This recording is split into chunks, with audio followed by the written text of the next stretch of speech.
What to watch, the best movies new to from Peter Pan and Wendy to Zama. Wondering what to watch this weekend? Before the first week of May promises a busy cinema calendar. The last few streaming releases of April is something of an eclectic grab bag of films.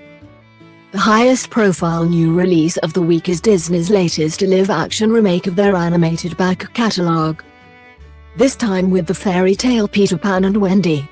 David Lowery, also responsible for Pete's Dragon. One of the better efforts from the studio's continuing live-action project, directs again, making for amusing contrast with his last film, the much more adult The Green Knight. Meanwhile, Mubi continues its season of Steven Soderbergh films with Traffic, and also adds to its expansive international library with Zama, a surreal and absurdist take on colonialist malaise from Lucretia Martel. On BBC iPlayer, Ridley Scott's easygoing crowd pleaser The Martian, a survivalist science fiction film about an astronaut who gets stranded alone on the surface of the Red Planet, makes for solid weekend viewing. Please note that a subscription may be required to watch. Out of all the films resulting from Disney's venture of rebooting every animated film in their library as a live-action film, David Lowery's Pete's Dragon is the one that felt the most real. Its emotional arc felt like it came from people and not from cynical leveraging of its audience's nostalgia. Peter Pan and Wendy, another live-action remake directed by Lowery, isn't quite up to the standard of the Green Knight director's last effort for the House of Mouse. But it does at least have an energy that their other remakes have lacked. Yahoo's review of Peter Pan and Wendy, a marked improvement on Disney's recent live-action remakes. Like with Pete's Dragon, there's a winsome earnestness here, never shying away from its nature as a children's fable. Though it does have some neat and even hallucinatory visual concepts about the boundary between the real world and the eternal playground of Neverland, a porous boundary that Wendy touches, before it turns into the ocean. Even though its ideas around visual effects are often fun, there's no getting around the awkwardness of leaving behind the expressiveness of animation for flesh and blood actors. There's immense uncanniness with a real actor playing Tin Kerbal, Yara Shahidi. Of Blackish fame, stranded in a silent role. The usual pitfalls still appear too, as ever.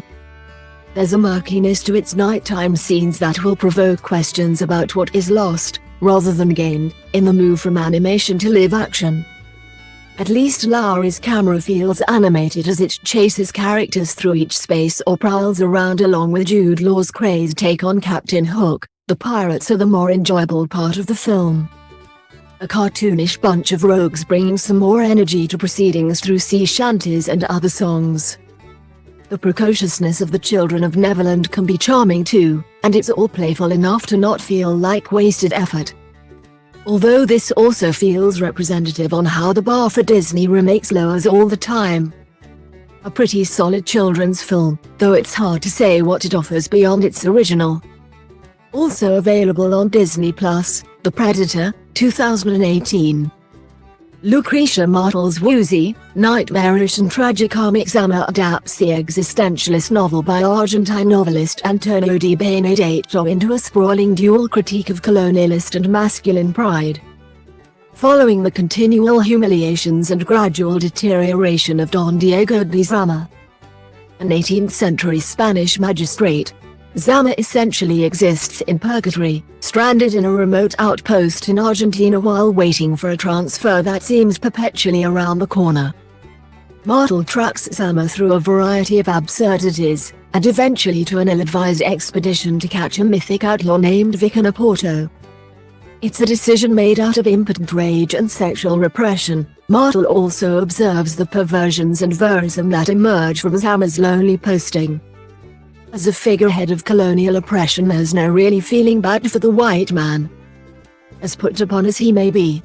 And so Martel mines his story for all the hallucinatory absurdity it's worth. Take a moment when a llama intrudes into the frame, or the way that his long periods of waiting at the outpost are characterized by Sleepy Island rock.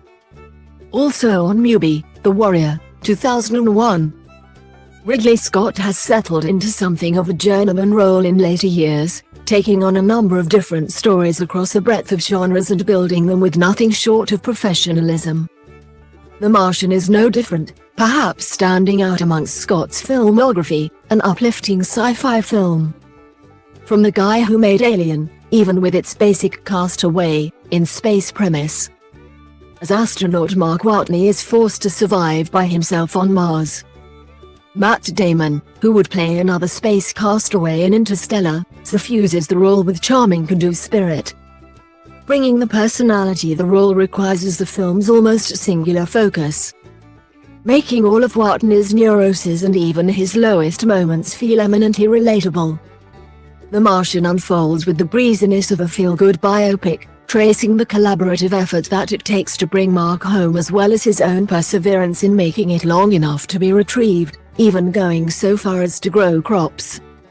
Scott's desolate but gorgeous rendering of Mars's surface is winsome, and though it's far from his best work, it's easy and inviting weekend viewing. It can feel like something of a relief to see the filmmaker tackle science fiction without the misanthropic terrors of his Alien series or the existential misery of Blade Runner, as incredible and foundational as those two films are. Also on iPlayer, Stan and Ollie, 2018, Scary Stories to Tell in the Dark, 2019.